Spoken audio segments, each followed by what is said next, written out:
SAW. Kita evaluasi dulu. Biasa setiap pekan kita bertemu setiap bulan. Sebelum mulai materi yang baru, coba tanyakan pada diri kita masing-masing tanpa perlu menunjuk orang lain. Sampai hari ini berapa persen yang sudah kita amalkan dari kajian kita? Yang pertama, masih ingat amalan saat bangun tidur? Ya. Kalau yang belum mengamalkan, kita ingatkan kembali. Satu, tidak langsung bangun tapi duduk dulu. Ini sunnah nabinya. Kemudian yang kedua, mengusap mata bekas ngantuknya.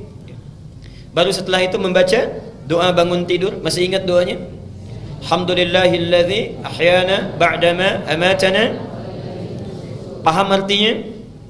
Baik. Jadi bukan hanya diucapkan, tapi ketika mengucapkan ada komitmen dalam diri kita. Coba diputar lagi kajian yang di awal-awal. Ketika mengucapkan Alhamdulillah, itu artinya syukur kita diberikan kesempatan untuk memperbaiki yang kurang-kurang yang kemarin terlewatkan. Karena itu setelah sholat Astaghfirullah, bangun tidur Alhamdulillah. Karena kemarin mungkin ada dosa yang belum sempat diselesaikan, salah pada kawan yang belum minta maaf, utang yang belum dilunasi. Allah kasih kesempatan lagi sekarang untuk hidup. Kalau sudah diberi kesempatan masih berbuat salah juga, dengan cara apa lagi mesti diberi kesempatan? Karena itu kita bersyukur saat mulai bangun. Alhamdulillahilladzi ahyana. Ya Allah, saya syukuri segala nikmat ini. Engkau hidupkan kembali saya setelah Engkau wafatkan sementara. Berjanji kita, ba'dama amatana wa ilaihin nusyur. Kalimatnya pakai nusyur. Nusyur itu artinya beraktivitas, bersiap-siap untuk kembali pulang. Kembali pulang, terhimpun kembali kepada Allah.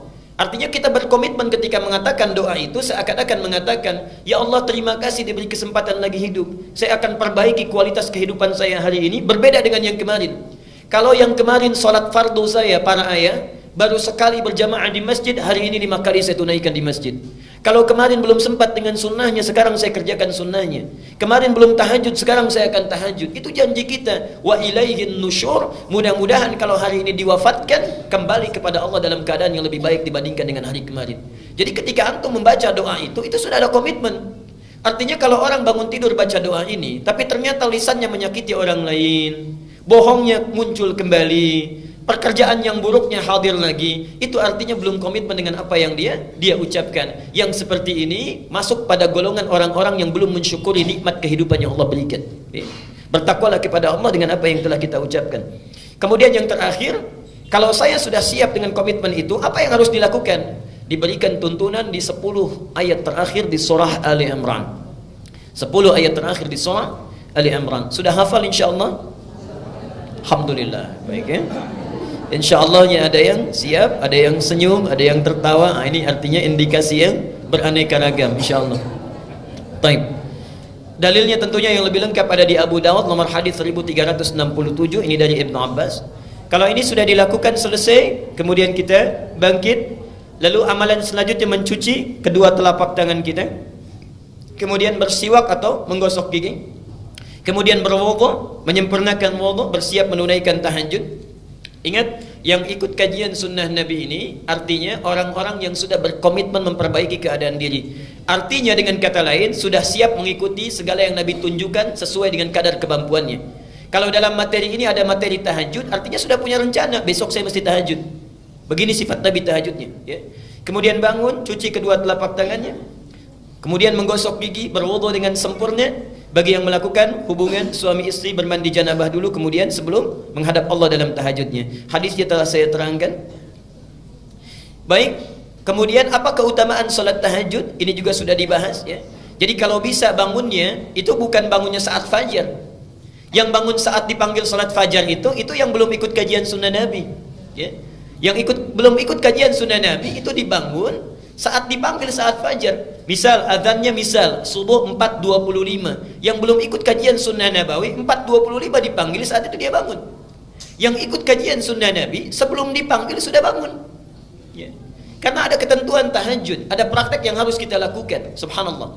Nah, yang belum ikut taklim sama sekali dipanggil 4.25, datang jam 5:24. Nah, itu barangkali mesti diperbaiki ya. Nah, keutamaannya sudah. Apa motivasinya supaya mau bangun tahajud? Ini sudah kita uraikan. Ada keutamaan-keutamaan besar yang bisa kita dapatkan. Allah menjamin misalnya memudahkan pekerjaannya, kemudian membimbing apa yang dikerjakan, membebaskan dari segala kesulitan, dan membantu dia saat dia berada dalam kesulitan tanpa perantara, dan yang lain-lain sebagainya. Sifat tahajud Nabi ini sudah pernah kita bahas. Jadi antum kalau mau tahajud, bagaimana cara Nabi tahajud? Ini sudah saya uraikan, ya. Bagus dan panjang bacaannya, silahkan pilih sesuai dengan kemampuan. Kadang Nabi menunaikan 11, kadang Nabi menunaikan 13, tapi semua dilakukan dengan penuh kekhusyuan. Kadang dilakukan pertengahan malam, kadang di akhir-akhir malam. Kalau awal malam, rumusnya antum bangun, sholat kemudian istirahat dulu, dan bangun lagi bersiap-siap untuk fajar. Kalau rumusnya di sepertiga malam, maka tidak ada jeda untuk tiduran lagi, ya. Itu barangkali untuk mengingatkan. Nah, pertemuan yang lalu kita sudah sampai pada bahasan mengenai sunnah pasca tahajud. Di pertemuan lalu sudah kita bahas bagian yang kedua, ya. Yang pertama memperbanyak istighfar, ini sudah kita bahas. Yang kedua kita sampai atau selesai di memperbanyak doa. Jadi kalau sudah tahajud sambil menunggu fajar, apa yang dilakukan? Satu, sifat pengikut Nabi itu yang ikut dengan sunnahnya, yang pertama memperbanyak istighfar kepada Allah Subhanahu wa taala. Dalilnya sudah pernah saya sampaikan, bahkan keutamaannya dijamin di surah ke-51 ayat 15 sampai dengan 23. Tepat di ayat ke-18-nya Allah sampaikan, wabil asharihum yastaghfirun. Ada orang-orang yang sesaat menjelang fajar setelah tahajudnya dia perbanyak istighfar kepada Allah Subhanahu wa taala. Orang ini akan ditempatkan oleh Allah di taman surga, bukan surga biasa, di taman surga. Innal muttaqina fi jannatin wa uyun. Sungguh orang-orang yang bertakwa sebagiannya ada yang punya tempat tinggal di surga di tamannya. Akhidhina ma atahum rabbuhum. Keutamaan taman surga itu kalau butuh apa-apa Allah yang langsung berikan tanpa perantara. Jadi kalau surga yang lainnya, misal ingin minum, itu datang pelayan surga. Namanya wildanun muhalladun bi akwabi wa abarika wa ka'sim min ma'in. Anda ingin minum dibawakan yang gelasnya saja terbuat dari kilauan mutiara dan emas yang belum pernah kita lihat, belum pernah kita dengar dan belum pernah terlintas dalam pikiran kita. Itu surga biasa. Taman surga tidak. Anda butuh apapun, Allah yang langsung memberikan tanpa perantara. Kun fayakun. Akhidhina ma atahum rabbuhum innahum kanu qabla dzalika muhsinin. Mereka itu orang-orang baik saat di dunia. Apa amalannya? Kanu qalilan minal laili ma yahja'un. Satu, sedikit tidurnya, banyak tahajudnya. Selanjutnya yang kedua, ini rumusnya. Setelah tahajud, wabil asharihum yastaghfirun. Mereka perbanyak istighfar kepada Allah Subhanahu wa taala. Kemudian kita selesai kemarin di pembahasan doa. Nah, disinilah kita berhenti kemarin dan akan kita teruskan. Bapak dan Ibu sekalian, saya sudah sampai pada pembahasan doa-doa sunnah yang bisa dibaca setelah tahajud. Kita berhenti di sini kemarin, okay? Dan pembahasan kali ini kita akan teruskan. Kalau Nabi memberikan petunjuk supaya berdoa di akhir-akhir malam menjelang fajar, kita bertanya, bagaimana cara berdoanya? Apa yang mesti diminta? Dan apakah doa saya dikabulkan segera atau tidak? Karena kadang-kadang ada yang berdoa dengan khusyuk bahkan menangis, tapi subhanallah barangkali dalam pandangan Allah Subhanahu wa taala doanya tidak layak untuk dikabulkan. Doanya tidak layak untuk dikabulkan. Karena itu kita akan teruskan materi berdoa setelah tahajud ini dengan berlanjut pada topik prinsip atau adab-adab dalam berdoa. Ya, adab dalam berdoa. Silakan dicatat dulu dalilnya kalau yang ingin mencatat. Kalau yang ingin soft copy-nya nanti di akhir ta'lim bisa diambil. Ini dalilnya. Okay. Bapak dan Ibu sekalian, kita mulai dulu inti uraiannya. Kita mulai dengan pengantar dulu prinsip doa. Al-Baqarah 186, Al-Mu'min atau Ghafir surah ke-40 ayat 60. Gak apa-apa, nanti saya putar kembali Bu ya, supaya lebih kejelasan. Saya akan tuliskan.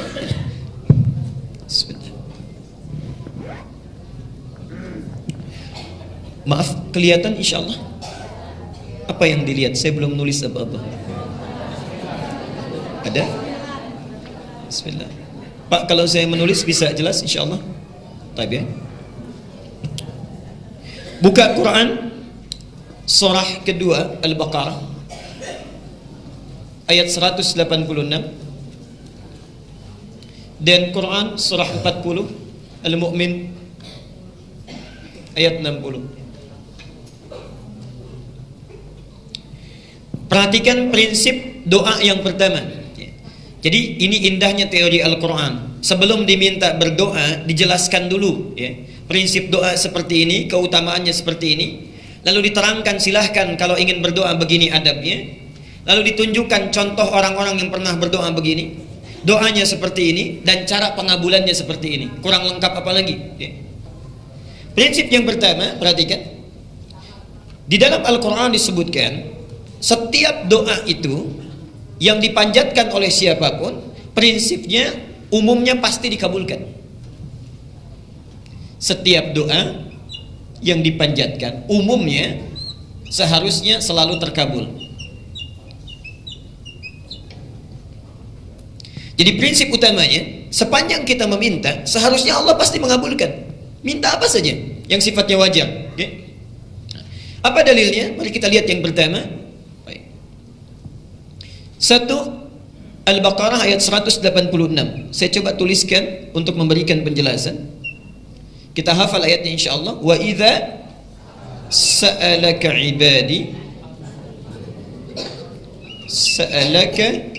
ibadi anni fa inni qarib. Alhamdulillah. Bagian pertama. Bagian kedua poinnya, kemudian ujibu da'watad da'i. Da'watad da'i. Idza da'ani, ini poinnya.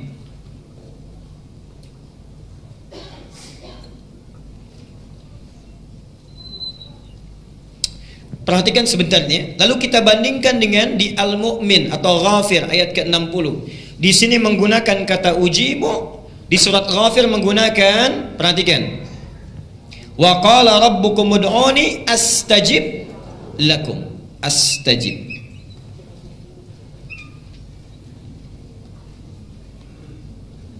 Lakum.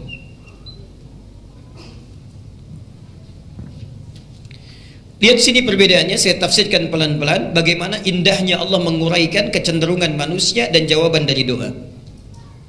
Wa idza sa'alaka ibadi. Kalau kita sekedar melihat mushaf terjemahan, maka seringkali diartikan dan bila hamba-hambaku bertanya kepadamu Muhammad, demikian ya terjemahannya. Nah, sekarang perhatikan ya.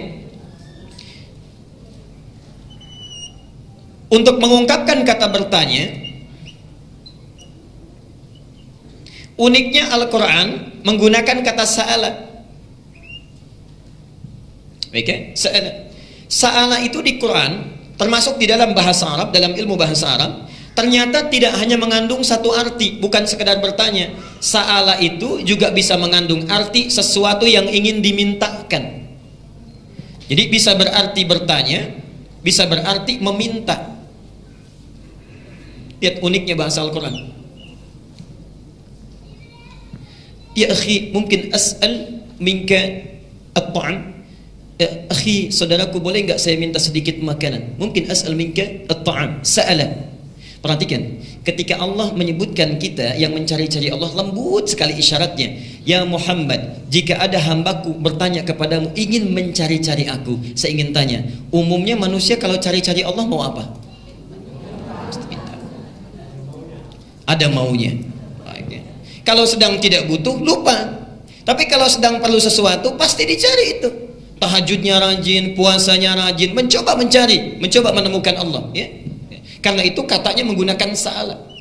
Dan hebatnya, biasanya,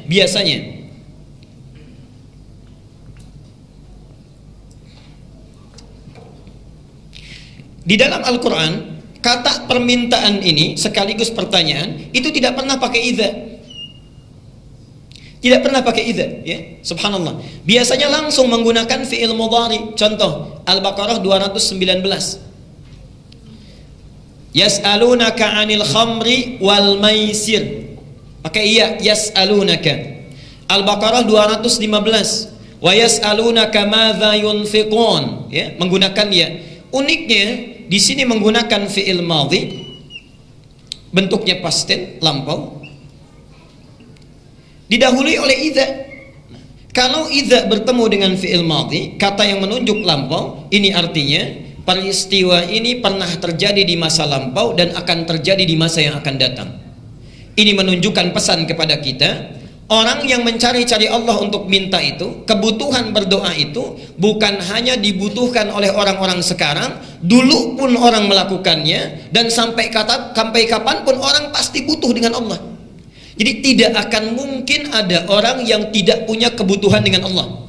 Di dalam hidup ini, dua kalimat ini memberikan kesan kepada kita, tidak ada orang yang tidak pernah berdoa kepada Allah.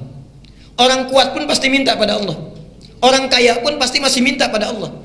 Jadi dua kata ini ingin memberikan kesan, setiap orang yang hidup, satu hal dalam kesempatannya pasti dia akan berdoa kepada Allah Subhanahu wa taala. Karena itu Allah sangat marah bila ada seseorang yang tidak mau berdoa kepadanya.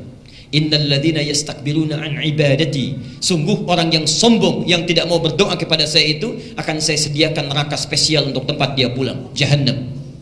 Oke. Saya teruskan sebentar. Biar saya saja yang pegang, jangan ada yang maju ke depan ya.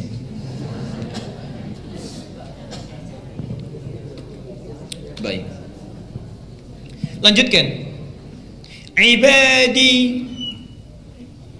Ibad itu jamak dari kata abdun.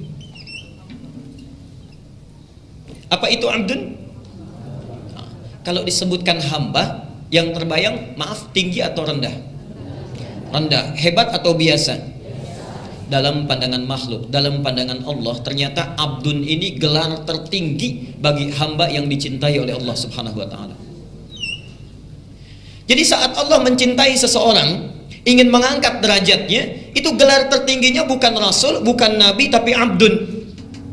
Manusia biasa ada disebut dengan insan. Kalau dipilih untuk dirinya disebut dengan nabi. Kalau diberi misi menyampaikan pada umatnya disebut dengan rasul. Tapi kalau sudah ingin diangkat derajatnya oleh Allah setinggi-tingginya, dirubah kalimatnya menjadi abdun. Karena itulah Rasulullah ketika diangkat untuk Mi'raj tidak dipanggil dengan nabi, tidak dipanggil dengan rasul, tapi dipanggil dengan kalimat tertinggi abdun. Quran surah 17 ayat yang pertama. Subhanalladzi asra bi abdihi, bukan bi rasulihi, bukan bi nabiyhi, tapi yang dipilih bi abdihi. Karena Allah selalu akan mengangkat orang yang merendahkan diri di hadapan Allah, orang yang bersujud di hadapan Allah, dan dia merendahkan dirinya di hadapan Allah saat orang lain memuji-mujinya. Itulah abdun. Nah, jamaknya itu ibad. Subhanallah. Orang yang sekalipun dia dalam hidupnya, mohon maaf ya, ada kemapanan dalam hal yang dia rasakan, tapi masih mau mendekat kepada Allah, orang ini langsung disebut oleh Allah sebagai ibad. Artinya, ciri-ciri orang yang dicintai oleh Allah diantaranya adalah orang yang banyak memohon kepada Allah Subhanahu wa ta'ala. Jadi saat antum bangun dari tahajud, selesai menunaikannya, kemudian berusaha berdoa kepada Allah, meminta kepada Allah, maka kita masuk pada kategori ibadi. Masih ingat di hadis yang kemarin? Orang yang bangun di sepertiga malam, ada hadis qudsinya. Kemudian dia memohon kepada Allah. Apa jawaban Allah? Allah kemudian membentangkan rahmatnya ke langit dunia. Kemudian mengatakan kepada hambanya, ya ibadi. Panggilannya bukan panggilan amanu lagi, bukan mukminun lagi. Ya ibadi, wahai hambaku, apa yang kamu minta? Ingin rahmat sekarang aku berikan, berdoa aku kabulkan, ingin ampunan sekarang aku ampuni. Ya ibadi.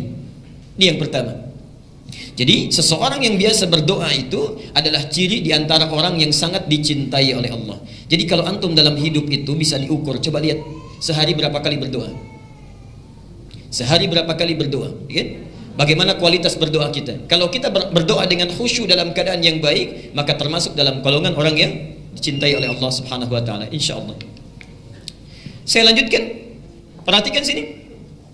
Wa idza sa'alaka 'ibadi 'anni, Muhammad, apabila ada hamba-hambaku mencari aku untuk meminta sesuatu, fa inni qarib, maka ini subhanallah, ini yang hebat, ini yang hebat.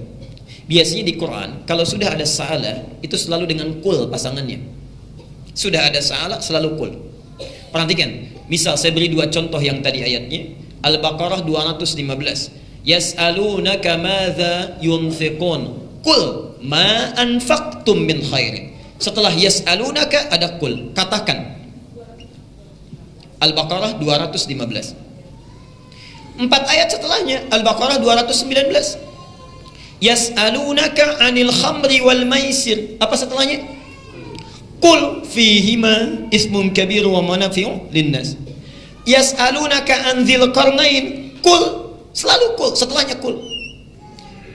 Jadi kalau orang tanya tentang hukum, ada perintah ayat, katakan Muhammad. Tanya lagi tentang hukum, katakan Muhammad. Tanya tentang kisah tarikh, katakan Muhammad. Jadi ada batas, ada jeda antara yang ditanyakan dengan jawaban kul. Tapi orang yang mencari Allah, kulnya langsung dihilangkan. Orang-orang yang ingin mendekat kepada Allah, minta apapun, saat dia bersungguh-sungguh mencari mendekat kepada Allah, maka kata kulnya dihilangkan, diganti dengan kata fa, dengan huruf fa. Kalau mau konsisten, kalimat normalnya fakul inni qarib, tapi kulnya dibuang, diganti dengan fa. Saat kul ini dibuang, seakan-akan ingin memberikan isyarat kalau ada orang yang ingin mendekat kepada Allah, tanpa jarak Allah mendekat kepadanya. Tanpa jarak, langsung dirangkul oleh Allah. Dan hebatnya, tidak cukup menghilangkan kata kulnya, diganti dengan fa. Fa itu dalam ilmu bahasa Arab harfu atfin bila hududin, huruf ataf yang menyertai sesuatu, merespon sesuatu tanpa ada batas sedikit pun.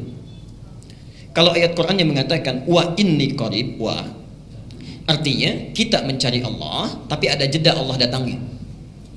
Kalau pakai thumma, wa idza sa'alaka ibadi anni thumma inni qarib, artinya mintanya sekarang baru dilihat oleh Allah besok. Tapi ketika menggunakan kata fa, artinya minta saat ini, saat itu langsung Allah mendekat kepadanya. Tidak ada jeda sama sekali. Pernah dengar hadis qudsi, saat seorang hambaku mendekat kepadaku dengan merangkak, maka aku mendekat kepadanya dengan berjalan. Dia berjalan, aku berlari. Apa artinya? Fa inni qarib. Subhanallah. Dan ibad ini hebatnya, kalimat ibad. Ini bukan hanya bagi orang-orang yang bertakwa. Bukan hanya orang-orang yang bertakwa. Tapi orang yang punya banyak dosa pun, yang dosanya tak terlukiskan, disebut dalam bahasa Arab dengan israf. Israf itu yang berlebihan. Jadi kalau ada orang makan lontong satu piring, yang ini 5 piring sendirian, bisa. Itu israf. Kalau ada seorang ibu belanja sesuai kebutuhan, ini setiap yang dilihat ingin beli. Gak ada uang pun kalau bisa kredit dulu gitu ya. Nah, ini israf namanya. Ini israf. Ada orang israf dalam berbuat dosa. Ini bohong, yang ini mencuri, yang ini merampok, yang ini mabuk. Ini cuman A, B, C, tapi yang si D semua diborong. Mabuk iya, bohong iya, berzina iya, merampok juga iya, subhanallah. Satu kali ingin taubat, turun ayat di Az-Zumar, Quran surah 39 ayat 53. Perhatikan kalimatnya. Qul ya ibadiyalladzina asrafu ala anfusihim. Pakai ibad, masih dipanggil hamba, ibad. Katakan Muhammad pada hamba-hambaku yang telah israf dalam berbuat dosa, la taqnatu min rahmatillah. Kalau masih ingin tobat sini, saya pasti akan rangkul. Jadi antum kurang apa lagi? Misal kalau ada di sini yang dalam hidupnya, maaf ya, mungkin sebelum datang ta'lim, ya Allah saya pernah bohong, ya Allah saya pernah berbuat dosa, ya Allah ya saya pernah mabuk, ya Allah saya berbuat A, B, C, mungkin tidak saya diampuni. Turun ayat itu. Hei, kamu jangan khawatir, jangan ragu, sepanjang mau datang sini saya ampuni. Karena itu digunakan kalimat ibad. Nah Bapak Ibu sekalian, seakan-akan ayat ini ingin menyampaikan, ini hukum berlaku universal tanpa batasan. Orang yang bangun di keheningan malam memohon kepada Allah, tak peduli apakah dia seorang pemabuk, pembunuh, perampok yang ingin bertobat, Allah ampuni saat itu. Orang punya hajat, Allah berikan saat itu. Tapi yang paling hebat adalah, perhatikan jawabannya, ujib da'watad da'i idza da'an. Kata ujib, ini kata tidak biasa. Dalam ilmu bahasa Arab disebut dengan fi'il mudhari'. Mudhari' itu artinya punya 3 makna. Kalau dalam bahasa Inggris, satu bisa berarti past tense, bisa continuous, okay, dan future. Dulu, sekarang sedang berlangsung, atau nanti kapanpun dilakukan, kapanpun dimintakan. Subhanallah, ketika kita meminta dijawab oleh Allah, ujib, seakan-akan ingin memberikan harapan. Kapanpun hambaku meminta, yang dulu-dulu sekarang mau minta, atau kapanpun dia minta keesokan hari sampai dia akan berpulang, pasti aku akan kabulkan. Ujib, aku akan jawab. Jadi sifat doa itu kalau dimintakan kapanpun pasti akan dijawab. Dan uniknya, Di dalam surah Al-Mu'min atau Ghafir ayat ke-60 dirubah juga dengan kata astajib. Jadi ada yang ditampilkan dengan kata ujib, ada ditampilkan dengan kata astajib. Ini cara membacanya. 1, 2. 1 ujibu, 2 astajib. Panjang mana? Ujib atau astajib? Saya ulang. 1 ujib, 2 astajib. Panjang mana? 1 atau 2?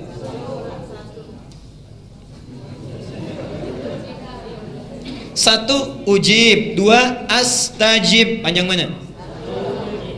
Ya.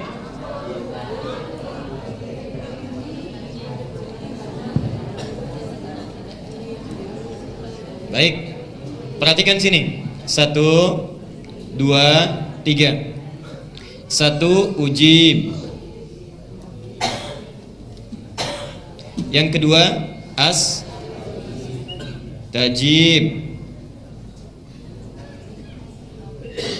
Yang ketiga astajib. Saya belum tanya, jadi nggak usah dijawab dulu ya. Takutnya salah.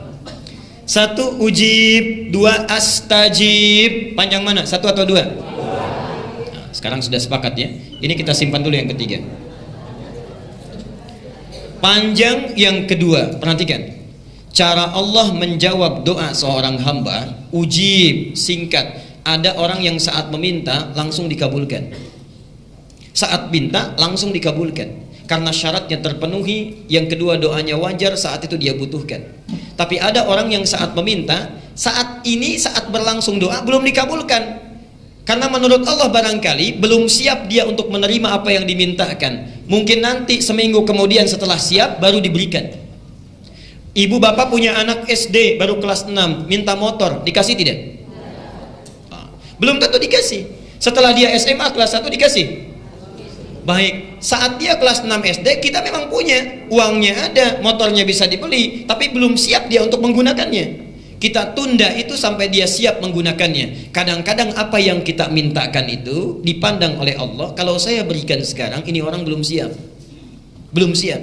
Diberikan nanti saat dia siap untuk bisa mengembannya.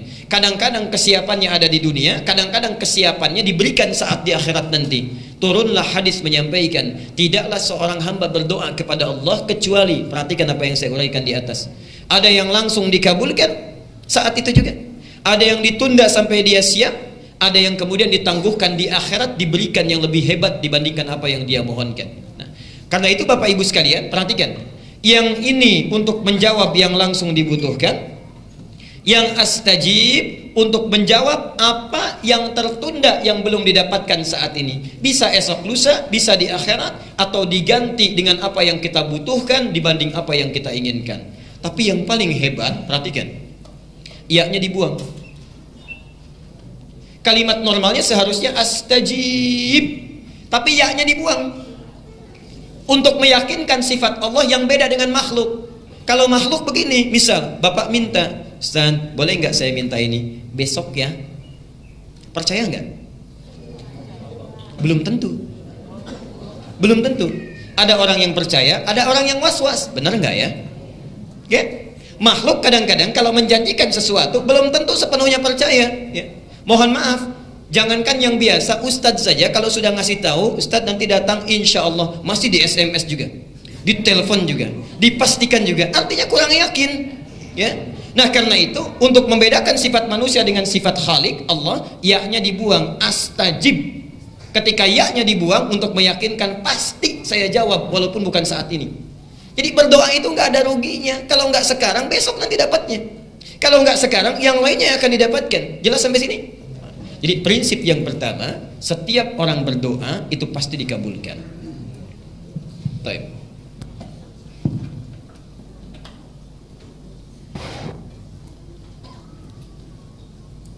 Ini dalilnya. Jadi bisa kita temukan di berbagai tempat. Al-Baqarah 186 di Qur'annya. Surat Ghafir ayat 60. Hadis At-Tirmidzi nomor hadis 3556. Ini hebat sekali.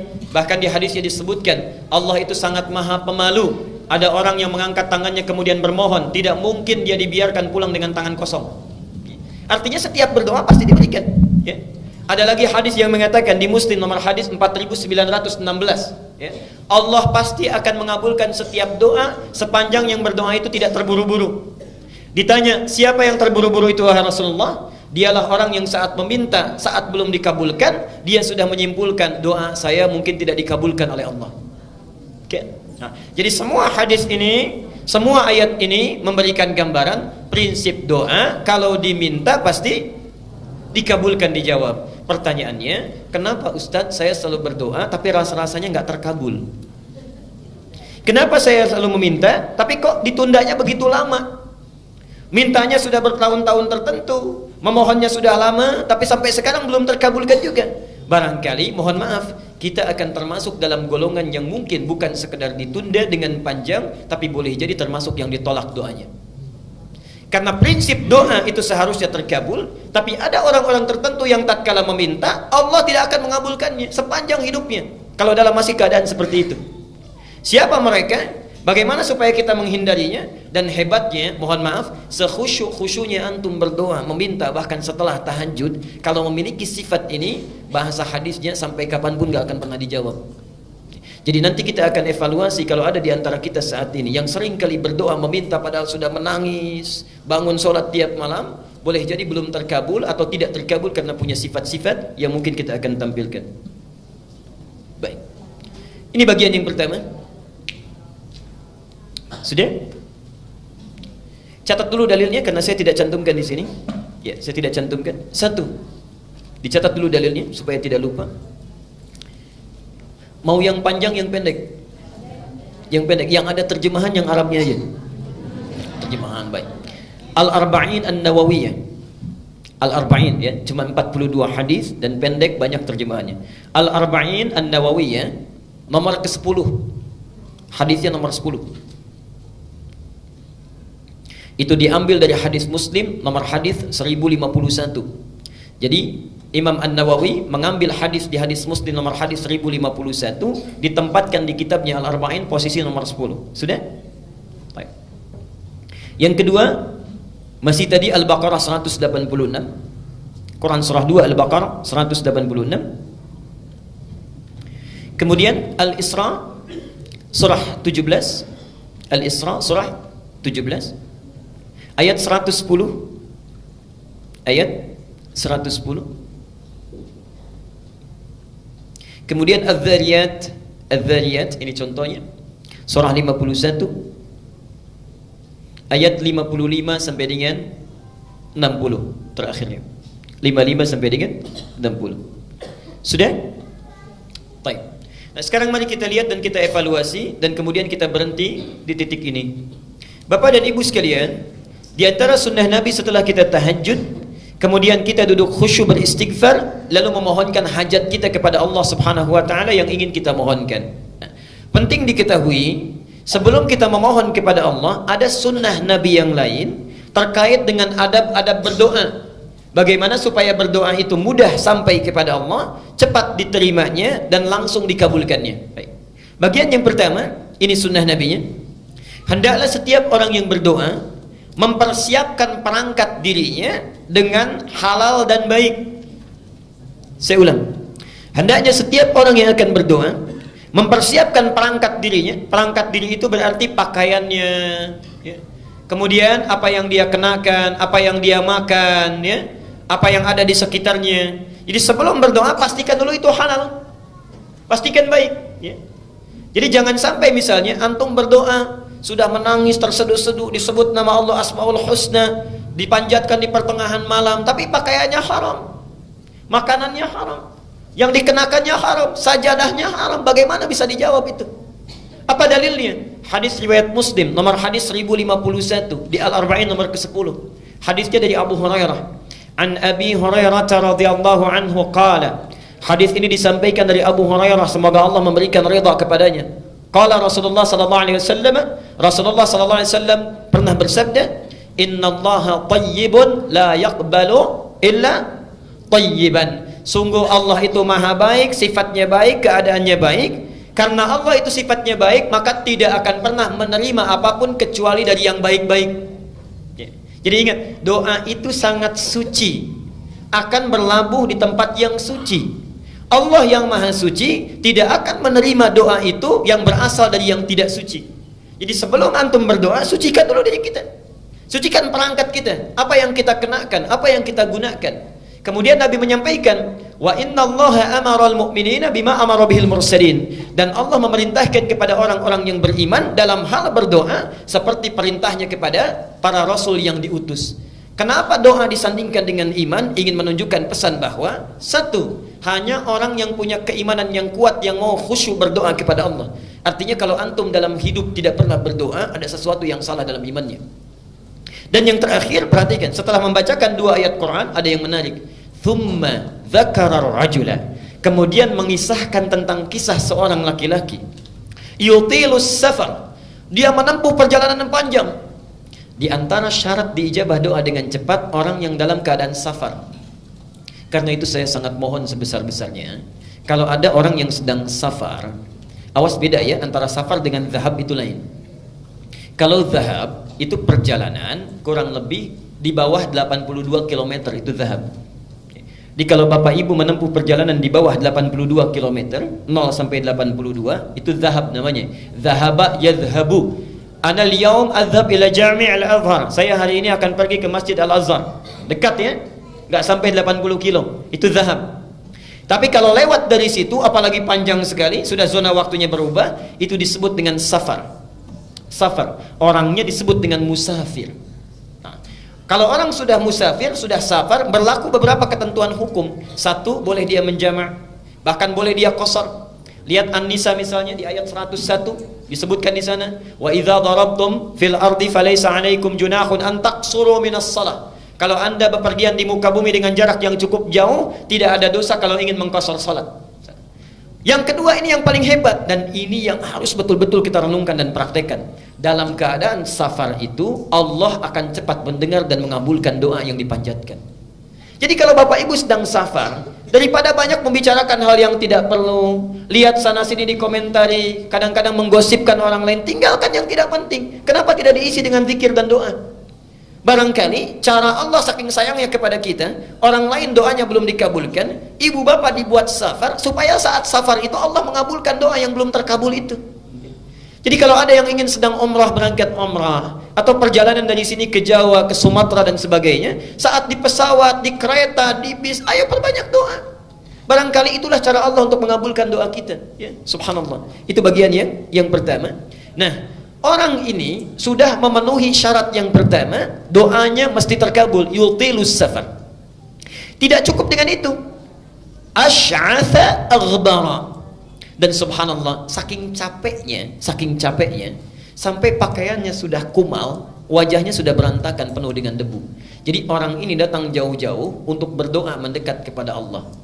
Satu perjalanan yang dikabulkan, safarnya, doanya cepat dikabulkan oleh Allah, adalah perjalanan yang diniatkan karena Allah subhanahu wa ta'ala.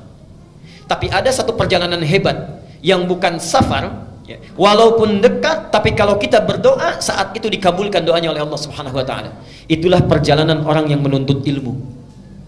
Jadi saat Bapak Ibu berangkat dari rumahnya sampai ke majelis ilmu, sampai kembali lagi, itu subhanallah, malaikat sedang menanti kita mau minta apa itu sama Allah. Saat kita meminta, malaikat mengaminkannya. Hadisnya sahih di 3 hadis utama. Hadis Muslim nomor hadis 1389, At-Tirmidzi nomor hadis 2682, Ibnu Majah nomor hadis 219. Hadisnya dari Abu Darda. Ini ada orang yang jalan kaki dari Madinah datang ke Syam, ke Syria, Damaskus, ya. Sekarang Syria, Palestina, Jordania, Syria disebut dengan Syam, ya, dulu. Datang ke sana karena mendengar informasi ada sahabat Nabi Abu Darda, Umar nama aslinya, ya. Darda itu laki-laki perempuan? Tuh, kita sudah keliru. Laki-laki perempuan? Laki-laki, tuh sudah keliru kan? Saya ulang sekali lagi, laki-laki perempuan? Perempuan. Tahu dari mana? Pastikan dulu, kita lihat dulu sumbernya, ya. Ingat, Imam Muslim pernah membuat kitab di Sahih Muslim, ya, babnya namanya Kitabul Masaqat, bab al-isnadu minad din. Kalau belajar apa-apa ditelusuri dulu ilmunya dari mana, sumbernya dari mana. Darda itu bukan laki-laki tapi perempuan. Perempuan. Jadi sahabat Nabi ini asalnya orang yang sangat kaya, punya toko banyak, melimpah hartanya. Saat Nabi datang belum masuk Islam. Singkatnya satu kali, subhanallah, singkatnya beliau masuk Islam berubah menjadi zuhud ya. Segala hartanya disedekahkan, mendekat kepada Allah, subhanallah. Harta yang dia kumpulkan digunakan untuk kepentingan Allah dan Rasulnya. Dan yang paling hebat ada dua hal. Satu, punya teman karib yang selalu menunjukkan kepada kebaikan. Ini contoh bagi kita. Silahkan nanti lihat di Riyadhus Shalihin, itu ada pembahasannya. Teman karibnya Salman Al-Farisi. Ada bab, Imam An-Nawawi menempatkan hadis ini, menyampaikan bab 31 kalau tidak keliru. Salman berkunjung ke rumah Abu Darda. Saat itu Abu Darda sedang puasa. Ketika Salman disuguhi, kata Abu Darda, silahkan makan. Kata Salman, kenapa engkau tidak makan? Saya puasa, saya tidak akan pernah makan sebelum engkau juga makan bersama saya. Ada banyak kisah yang bisa kita gali itu.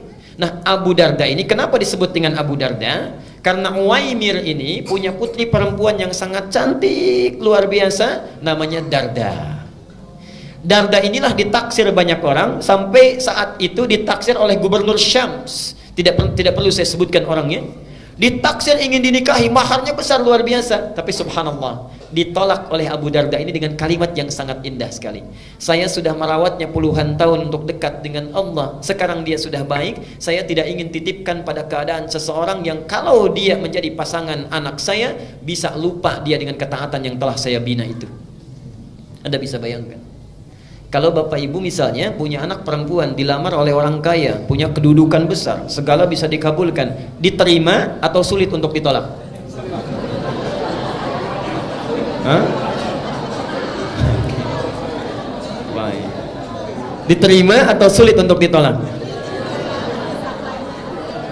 Dia Abu Darda menitipkan harapannya kepada Allah, menitipkan harapannya kepada Allah. Dunia besok lusa berakhir. Lihat pikiran panjangnya. Jadi visi seorang mukmin itu mesti panjang. Antum ngitung-ngitung dunia, pernah nggak ngitung-ngitung akhirat? Saldo bank saya sekarang sekian, oh debitnya sekian, kreditnya sekian, saldo sekian. Pernah nggak ngitung saldo akhirat kita sekarang berapa? Ya Allah, debit saya sekarang, oh ini semalam nggak tahajud berarti nggak dapat. Ya subuhnya kesiangan berarti yang dapat pahala sekian, dosanya sekian persen. Saldonya berapa? Orang cerdas itu makanya disebut oleh Quran tuh ulul albab. Ulul albab itu yang bukan cuma ngitung-ngitung dunia, tapi pikirannya langsung tersambung ke alam akhirat. Visinya jauh. Visinya jauh. Abu Darda punya visi jauh. Sekarang kamu jadi gubernur, bagaimana kalau sudah menikah pimpinan berganti? Jauh visinya. Dititipkan kepada orang soleh, menikah dengan orang itu, lahirlah keturunan-keturunan yang soleh. Dan subhanallah, Bapak Ibu sekalian, Abu Darda hafal banyak hadis. Di antara hadisnya ada yang tidak diketahui oleh sahabat manapun.